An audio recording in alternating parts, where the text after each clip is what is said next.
You ask Tiger to solve. This deals with linear equations with one unknown. The final result is x equals 3/10. Let's solve it step by step. Simplify the expression. Expand the parentheses. Multiply the coefficients. Simplify the arithmetic. Group all x terms on the left side of the equation. Subtract 6x from both sides. Group like terms.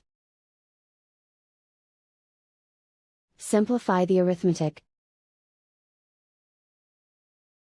Group like terms. Simplify the arithmetic.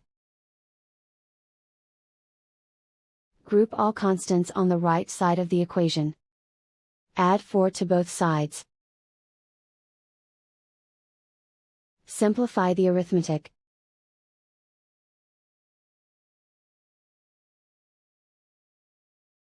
Isolate the x. Divide both sides by 10.